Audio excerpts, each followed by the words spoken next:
mis teid seekord oma endisesse kooli toob ning kas see äratab teis ka mingisugust nostalgiatunnet? Äratab ja ei äratab selles mõttes, et see niisugune vaimne ruum ja teie direktor oli sel ajal juba tegelikult meie koolis väga noor ja algaja õpetaja, siis kui mina veel 7. keskkoolis käisin. Et selles mõttes kahtlemata tekitab ta minust nostalgilisi tundeid. Kahju on võib-olla sellest, et see hoone on nüüd teine.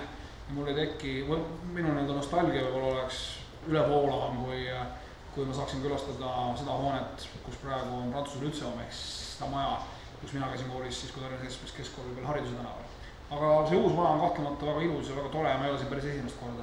Ma olen siin ka varem käinud ja loomulikult oma koolis käi alati väga tore et kutsuti ja head tulla sain.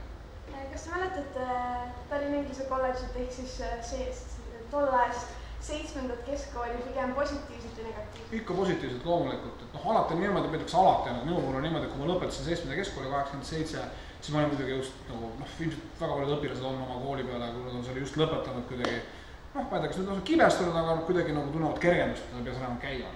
Aga kui ma praegu mõtlen aja peale, mis minu elus on kõige ilusam, siis on kahtlemata need 11 aastat, mil ma käisin koolis ja minu kool sattus olema Tallinna 7. keskkool ja loomulikult ma mäletan seda aega väga hästi, väga positiivselt, väga sujad. Kuigi loomulikult oli meie koolis nagu igas teises koolis probleeme, oli õpetajaid, kes meeldisid mulle rohkem, oli õpetajaid, kes meeldisid mulle vähem, oli õpetajaid, kes olid režiimid ruumad kui võib-olla teised. Probleem on igas koolis ja nii oli loomulikult ka 7. keskkoolis ja tõenäoliselt on ka Tallinna Inglise kolledžis. Aga need on niimoodi aja möödudes või niimoodi tagantjärele vaadates mõnikümmend aastat hiljem väikesed asjad, et kõige tähtsam on ikkagi see, kes olid sinu klassikaaslased või kes olid õpetajad, kes tegid sinust selle inimese, kes praegu oled. Kas oli ka mõni selline eriti meeldejääv õpetaja? Neid oli päris palju, kõik õpetajad olid väga meeldejäävad. Legendaarne Aino Niinemäe kasvõi, kes oli minu eesti keele ja kirjanduse õpetaja ja kellega meil oli väga paljudes asjades lahkarvamusi, aga väga paljudes asjades olid meie arvamused ka väga sarnased ja mõnikord kohe päris kattuvad. Ja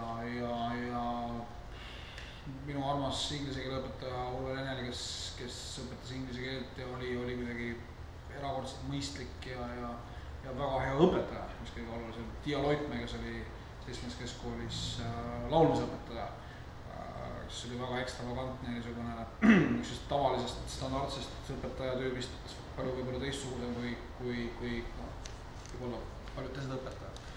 Ja väga palju, iga õpetaja oli omamoodi isiksus ja iga õpetaja oli kuidagi teistsugune ja eriline ja ma arvan, et see on igas koolis kogu aeg nii, et sa mäletad tegelikult iga õpetajat ja kui mul oli järjest hakata nimesid ütlema, Alar Schmidt oli meie kehastusõpetaja. Facebookis kui ma veel seal olin, siis ma kohtasin mingid Alar Schmidti mingid fänklubi lehekülgedest või midagi taolist.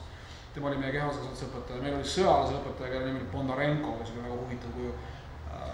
Seda ainetki vist ei ole enam olemas. Nii et järjest mõtled, loomulikult tuleb järjest väga huvitavaid õpetajaid meelde. Aga mida te arvate, mida pakkus teile Tallinna 7. keskkool veel peale eeldatavasti hea keskhariduse? Ta pakkus mul väga hea keskhariduse esiteks, teiseks inglise keele oskuse, teiseks või kolmandaks suurepärase keskkonna isiksuse kujunemisel. Ma küll olen väga seda meelt, et inimene kujuneb, vähemalt mees kujuneb isiksuseks välja umbes 40-aastaselt, aga võib-olla pole need veidi varem, aga naised kindlasti palju varem. See keskkond, 7. keskkool oli selleks baasiks või mingisugust elementaarsete asjade tajumiseks ja mõtestamiseks suurepärane keskkond, vaatamata sellele, et tegemist oli eliitkooliga ja sellest johtuvalt sellisugune ideoloogiline surve või sellisugune poliitiline kontroll oli võib-olla selles koolis räigem. Ma arvasin, et olen niimoodi kui mõnes teises. Aga need on kõik nagu pisiasjad ja pisimured tagantjärele vaadates. Aga kuidas te üldjoontes suhtute kunsti ja kirjandusse ja kuidas te seda lahti mõtestate? See on küll niisugune 6-tunnise loengu teema, võib-olla isegi mitte 6-tunnise, 6 tunniga me saame jõuame võib-olla mingisuguste elementaarsete asjadeni ja ma olen kaugel ennast positsioneerimast mingisuguseks kunstieksperdiks. Ma pean ausalt tunnistama, et mul on kujutava kunstiga olnud mõningaid raskusi terve oma elu jooksul ja ma võib-olla mõnda teist asja kujutavatest või kaunitest kunstidest rääkides võib-olla kujutavale kunsti eelistada, mul on filmid ja teatrikunst ja loomulikult muusika meeldinud, aga üldiselt suhtun ma kaunitesse kunstidesse positiivselt ja ma mõtestan neid lahti nii, et kui ma tunnen, et minus mingisuguse emotsionaalse muudatuse esile tekivad, ükskõik kas nad siis panevad naerma või nutma või ma tunnen, kuidas ma sipergad jooksevad üle selja, et siis ilmselt on minu jaoks kuidagi oluline kunstiteos, sõltumata sellest, kas see on laul või mingi maal, mida ma näen või raamat, mida ma loen. Kas teil on mõni kindel kirjanduse žanr ka, mida te eelkõige loete? Jaa, mulle meeldib, ma loen väga palju mitte-elukirjandust ehk nõnda non-fictionit ja on mõned autorid, kes mulle väga meeldivad, Neil Strauss näiteks, üks Ameerika kirjutaja, kes on kirjutanud nii biograafiat kui ka nõnda cameo-kirjandust. Aga mulle meeldivad ka õudukad, mulle meeldivad korralikud reisiraamatud, on väga palju erinevaid, ma üldiselt loen üsna palju non-fictionit, ma loen üsna palju spetsiifilist kirjandust, mis on seotud mingi asjaga, mille vastu ma parajasti huvi tunnen või mingisuguse eluvaldkonnaga, mis mind ühe või teisel eluhetkel ühel või teisel põhjusel rohkem huvitab kui teised. Kuna teie vanemad on kirjanikud, siis kas teil oli kodus väga suur kogu lasteraamatuid? Oli küll, pean tunnistama, et oli tõesti muljetavaldav kogu lasteraamatuid ja mitte ainult need raamatud, mida minu isa ja ema kahe peale kokku olid kirjutanud, ka neid oli päris palju, aga meil oli isegi Eesti-aegseid lasteraamatud. Mikki Hiir Tonni lossist tuleb nüüd esimesena meelde, 30. aastatel välja antud niisugune laste õudukas, kus Mikki Hiir ja teised olid peategelased, nad sattusid mingisse Tonni lossi ja seal olid mingid kollid ja see oli väga tore. Jälle jõuab tagasi nende horrori peale, nende õuduslugude, Juhani Aigi õuduslood, mingid Purupeeter ja mis seal oli, mingi Sikumalise Naksikesed. Ühesõnaga oli, lastekirjandust oli kaunis palju ja loomulikult oli see kõik kogu aeg käeala juures ja see tegelikult ümbritses meie elu. Ja kui mille määral minu elu nagu kujundas, sellele on võib-olla ka niimoodi paari lausega väga raske vastata, aga ma usun, et ikka väga olulisel määral mõjutas selle, milliseks ma tänapäeval olen arenenud, tahan arenenud. Aga kui räägite teie enda kirjandusest, siis kumb raamat on teil endal südamelähedasem? Eks mõlemad on, selles mõttes, et see on ikka nagu lastega, et kumb siis sulle rohkem meeldib, kas poeg või tütar, aga eks nad mõlemad on mingis etapis on minu jaoks tähtsad, puht objektiivselt ma arvan või väidan, et teine raamat on puht kirjutustehniliselt paremini kirjutatud, aga esimene võib-olla neile veidi emotsionaalsem, nii et mõlemal raamatul on omad head ja vead.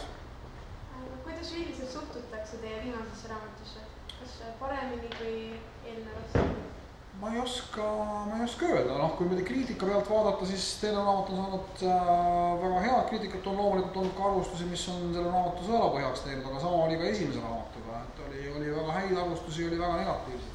Et ma arvan, et mõlema raamatu puhul, need ongi niimoodi a prioriga või sellised raamatud, mille puhul sul on võimalik kas armastada või vihata, sest vahepealset varianti võib-olla väga ei ole, või võib-olla on, aga mulle tundub, et nad on üsna selles mõttes niisugused teravad raamatud, üks ühtemoodi ja teine teistmoodi, et see reaktsioon saab olla kas ainult pigem positiivne või väga negatiivne. Kas te mõnda uut teost ka plaanite juba? Jaa, ja ikka mul mingid mõtted ju kogu aeg käivad ja praegu ma ühe asja kallal töötan, mis küll tõsi ei ole raamat, vaid on filmistsenaarium ja väga võimalik, et sellest kunagi filmi ei saagi. Suuremast osast kirjutatud filmistsenaariumitest ei saa kunagi filmi. Aga ühega ma praegu tõesti töötan ja kui ma selle valmis kirjutan, eks ma siis vaatan, mis ta saab. Te olete tuntud kui väga aktiivne inimene, et kuidas te leiate nende kõigi projektide kõrvalt aega ja milline neist teile kõige rohkem muljet avaldab? Tegelikult mul on aega päris palju, et see võib-olla jääb tõesti niisugune mulje, et küll ma olen siin, ma ei tea, mingis telesaates ja siis ma istun siin teiega ja siis ma olen mingis järgmises telesaates. Tegelikult mul on aega päris palju. Ja minu õnn ongi see, et ma saan oma vaba aega kasutada nende asjade peale, mis tegelikult mulle meeldivad ja see on kirjutamine ja muusika kuulamine siiamaani ja ka söömine, mis te saate. Need ma süüa. Ja lõpetuseks küsiksin, et mida soovitaksite lähiajal gümnaasiumit lõpetavale noorele? Soovitaksin, kui vähegi võimalik, võtta ette üks lühem või veel parem üks pikem reis ja käia kusagil, kus elu on täiesti teistsugune kui selline, nagu ta on Eestis. Ei ole mõtet minna Lätti või ka Inglismaale või Ameerika Ühendriikidesse, kus elu on enam-vähem jämedalt samasugune, nagu ta on Eestis. Vaid minna näiteks Aasiasse, kus ma väga armastan käia ja kus ma üritan peaaegu iga aasta käia. Ja võtta kas või üks nädala kahene või kuu kahene reis Kambodžas. Nii et pigem mitte valida midagi praktilist, vaid midagi, mida hingise ihkab teha. Ma arvan küll, et peale seda, kui sa oled 11 ja tänapäeva vist 12 aastat koolipinki nühkinud ja teadmisi peast sisse toppinud, võiks 2-3 kuud natukene tegeleda ka võib-olla oma mingite muude vajadustega, ma arvan. Loomulikult tuleb minna edasi ülikooli, vähegi võimalik, või siis omandada mingisugune eriala või mingi töö, mida ülikoolis võib-olla ei ole võimalik õppida, loomulikult seda vaja kõike teha. Aga see on gap year ei ole üldse tingimata halb asi, arvan mina, ehk aasta, mis jääb siis keskkooli või gümnaasiumi lõpetamise ja ülikooli minemise vahele. Et vabalt võib üks nüüd ka aasta, ma arvan, olla, kui siuke jutt on lubatud koolidele, ma ei tea. Kindlasti on. Suur aitäh teile, et tulite. Sellega lõpetame oma teise intervjuu. Suur aitäh. Aitäh.